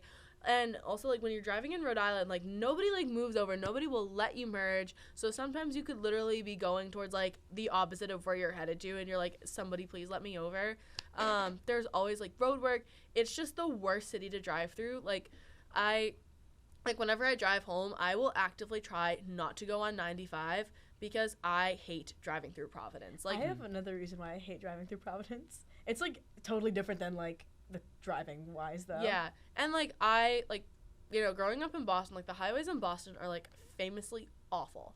But I, like, never have to drive through the city to get to school. I did drive through the city, like, a while ago when I was, like, driving home from visiting my friend in New Hampshire. And it literally took me 2 hours to get from, like, Revere to Dorchester.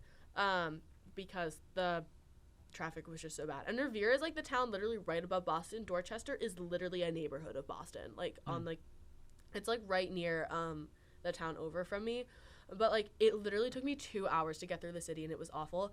But I would rather go through the city. I would rather do that than drive through Providence on, like, a rush hour. Providence is awful.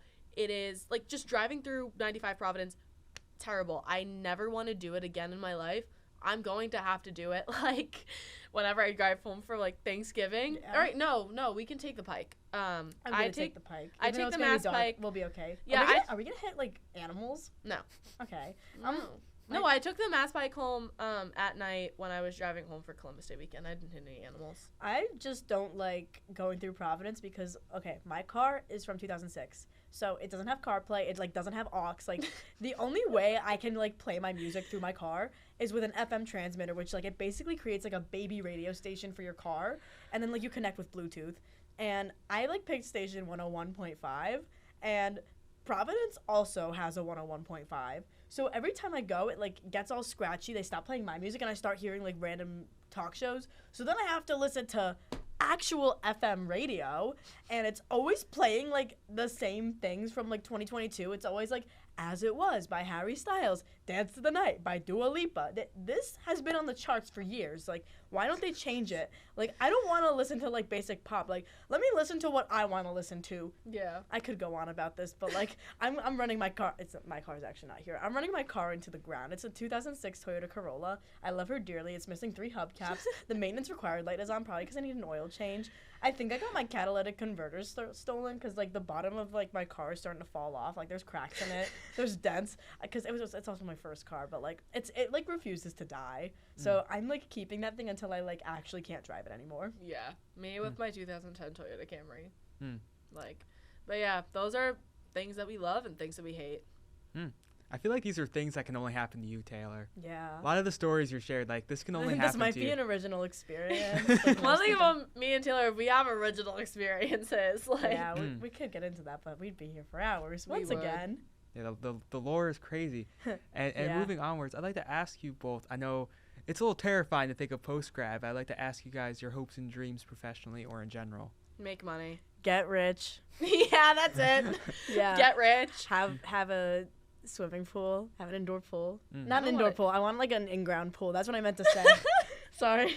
In-ground pool. I just kind of like, I want to be rich enough at one point to have like a beach house Yeah. in I'd like to have- Massachusetts. I'd I like don't to care just- where I live. I just want my beach house to be in Massachusetts. I remember Emily wanted the same thing. Really? In Jersey, yeah, she wants a beach house. That was her big goal. Oh, a shore house. Yeah, Melina also wants a shore house. Ah. I want to make sure that like my kids like at least have a friend with a house at the beach, because like I struggled to like find friends with beach houses, and then like when I did find one, we ended up falling out of touch like a year later. But yeah, I just want someone who has like that permanent beach house, because everyone in school would always like brag about how they like lived at the beach the whole summer, and I was like, okay, my mom didn't want to drive me because she had work, but I just like, I live so close to the beach that like if I want a beach day, like I can just drive like 25 minutes to the beach.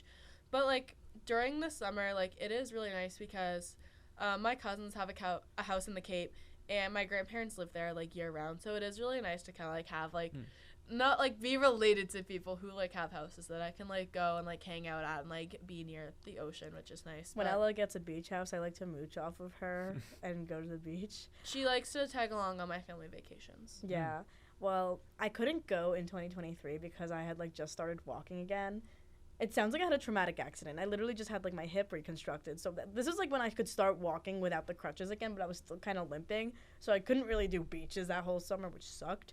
And I couldn't get any tan. So what I did do is drive to the tanning salon my sister worked at and went in the beds like 3 times a week. I'm probably going to get skin cancer, but Probably. I needed my vitamin D. But yeah, that is one thing, like, I do, like, want, like, a beach house. Or it doesn't even have to be, like, a second house. Even, like, just, like, my first house, I would like it to be somewhere that's within, like, a 10-minute drive or walk to a beach.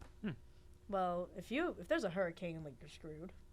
I said 10-minute drive. You can be a little further away. Yeah, no, you're still kind of screwed if there's a No, hurricane. I'll get flood insurance. Amen. Thank Amen. you. So Thank make you. money and get a beach house. That sounds And get flood insurance. and get flood insurance. That sounds Yeah. like the dream. Yeah. I don't even care, like, how I get rich. I just need to make money. Yeah, I just want to, like, Me and Taylor live very expensive lifestyles, which is basically a very nice way of saying that we have a caffeine addiction and we like to go out. no, you like to get your Dunkin' like 3 times a week, and I I'm don't like, even we really got coffee get at Dunkin'. home. I mean, like, I'm more like at It's home. Whitney Don Don.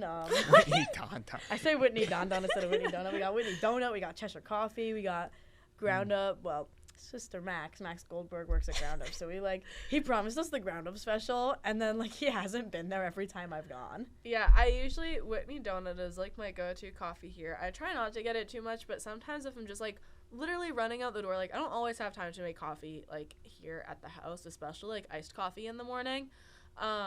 But now that like the weather has kind of like cooled down a bit, like I can just make like hot coffee in the morning and it's fine. But Yeah, I hate hot coffee. I love hot Why coffee. would you drink something that like hurts your mouth? It doesn't hurt your mouth, Yes, dude. it does. I only drink hot Blow cocoa on if I'm it. like freezing. That's like the Dude, just like furthest I'll cool do. it down a little bit, and you can drink hot coffee, and it's fine. It does not burn your mouth. I don't Burns know my what mouth. I don't know what hot coffee you're drinking. I dude. feel like I always have blisters on my mouth, like from something. Like, What? there's always like something going on. Like, you know me and like my 20 million ailments. I literally, I posted a picture of me like with doing like my mouth open smile, like and your Muppet face. yeah, and my dad swiped up on it and asked if I was sick because I looked like I had blisters on my tongue, and I am getting over being sick, but like. Yeah, like That I've is always got insane. something going on. And That I'm is like, that is a crazy thing. yeah, and like I Yeah. can like see them sometimes. Ew. You- Okay. Okay, moving on. Yeah. Yeah. On another note, I'd like to ask you guys, what are some of your favorite movies? Who? What are your favorite? Should we go letterbox top 4? Yeah, we can walk through my letterbox top 4. moment, yeah. Okay. You guys were just so in sync. All right. I'll okay. do. Oh, I think I can name all of mine. So currently, it's Fight Club is like my favorite movie. Goodfellas, Mm. Before Sunrise, and I think La La Land. La La Land. Yeah, La La Land. You know me so well. I love La La Land. That's my top 4. Yeah, I like Goodfellas because it just reminds me of all my uncles. I come from a large Italian family from like Jersey and like Long Island and Queens. So, well, my actual like they all like come from like Sicily. So it just like reminds me of back home. But I did not care for The Godfather, even though the town that The Godfather takes place in is literally like 30 minutes from where my family lives in Sicily. I love The Godfather. Yeah, like if I ever went to Italy, I would probably like go to the Godfather house because that's like the closest attraction. That's so cool. And that's like the only attraction. They live in like the Sicily like slums. Like my nonna's old house was like a 3-story like classic like Europe apartment. Wow. My Letterboxd top 4 currently, I am probably going to change it soon just because like I haven't gotten around to changing it. But currently, Little Women, the 2019 version directed by Greta Gerwig, is my favorite movie of all time. I loved the book growing up. Like, I didn't watch the 1994 Little Women until, like, a few years ago with, like, Winona Ryder and Christian Bale. That one was really good, too. But there's something just about the Greta Gerwig version that's just, like, amazing. And it holds a very special place in my heart, and it is my favorite movie of all time. And to kind of round it out, 1917 is up there. Gone Girl. I read that book over the summer for the first time. Even though I've like been a fan of the movie for so long, I didn't get around to reading the book until for like a few years after I watched the movie.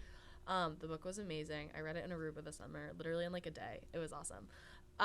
But Gone Girl is up there, and I also like Set It Up. It's a rom-com from 2018 with Zoe Deutch and Glenn Powell. Oh, we watched that virtually when I was like bedridden. Yeah, we had a phase when we would like watch movies like over like what's that website? Teleparty. We'd watch movies over Teleparty when I was like bedridden. Like it was like COVID, like when Taylor was going through her hip surgery because she was watching a lot of movies. Like I watched 100 movies in June 2023 because I would watch like 5 a day because there were so many that I haven't seen as a film major. She told me, she's like, I'm gonna catch up on movies. I'm like, okay, here's some that I like, and she would be like, the next day she'd be like, okay, I watched all of them, and I'm like, all of them? She's like, yes. I couldn't move. Like yeah, I couldn't even like get my giant like jar of cheese puffs from the kitchen to the bed. Oh my god. Like I actually fell like trying to get the cheese puffs once.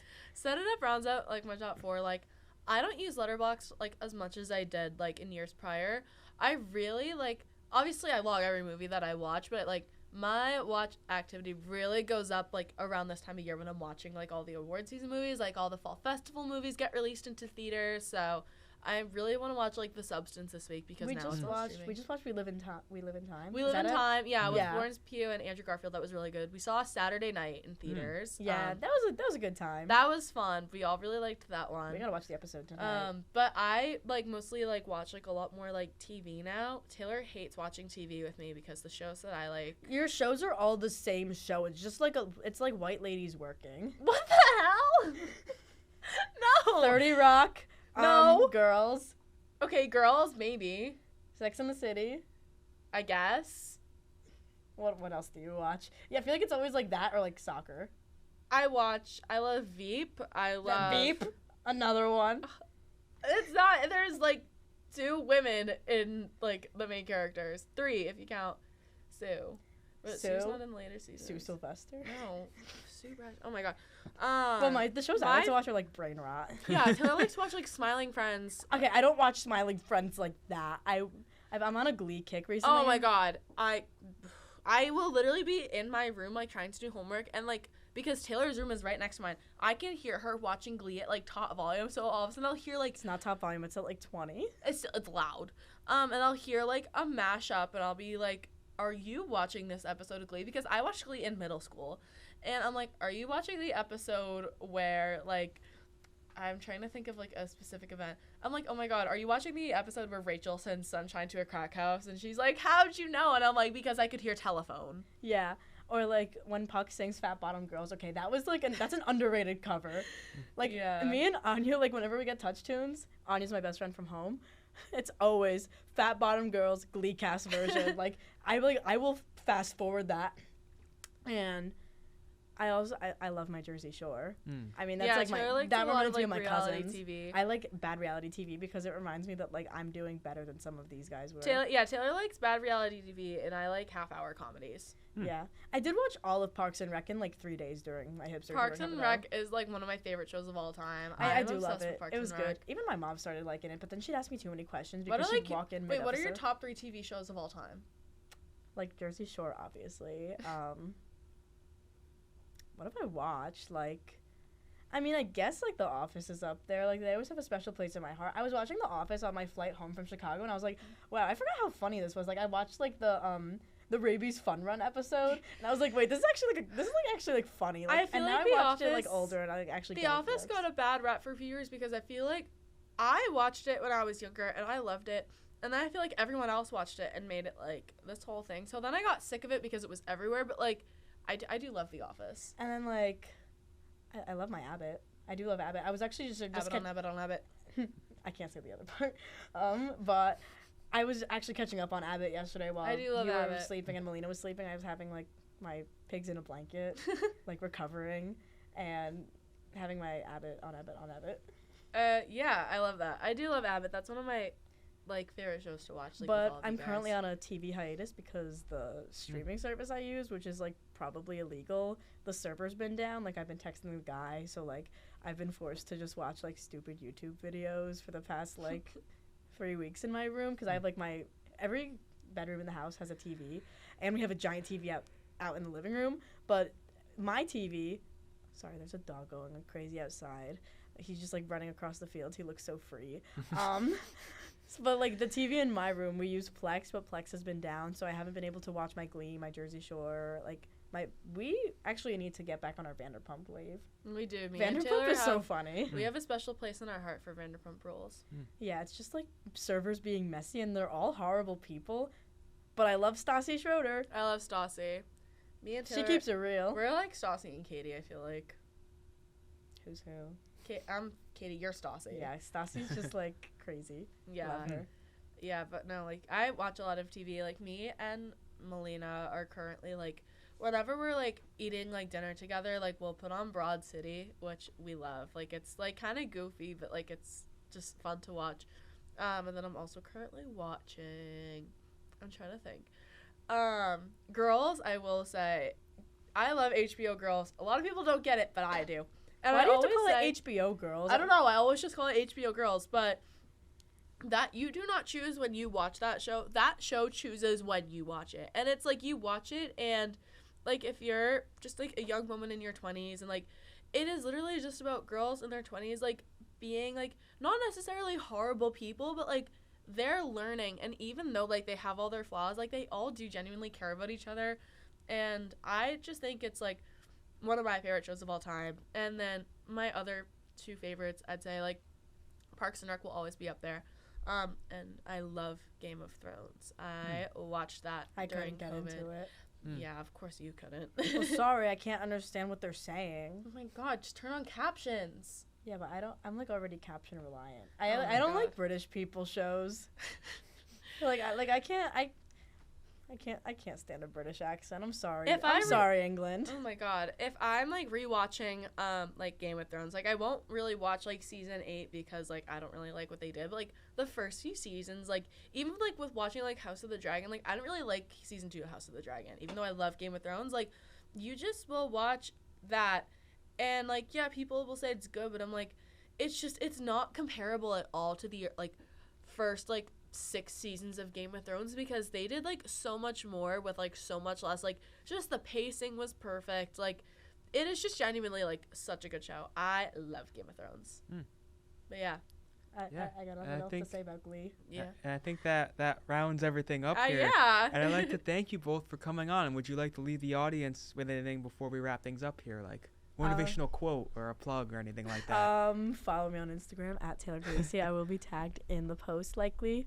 Yeah, follow me on Instagram and at stay Gabriella sexy. Mad. Okay. Yeah, whatever. What she said. Perfect. I'd like to thank you both for coming on. Yeah, Ella, thank you. of course, always very bright and insightful. Thank And you. Taylor, your energy is always insanely infectious. There's no one quite like you. Oh, thank you. I knew that would be a compliment to you. That very fun energy. Oh my God, I don't know what Quinnipiac's gonna do without me. Exactly. I agree. And this was so entertaining. And I want to thank you both for taking the time to come down here. Of Yeah, course, thank you. anytime, Ryan. Thank you. Please. Thank you. And this has been the Zicast. This has been, yeah. And as always, this is Ryan Zayaks for the Zicast, where everyone has a story. Signing off. Thank you so much for watching.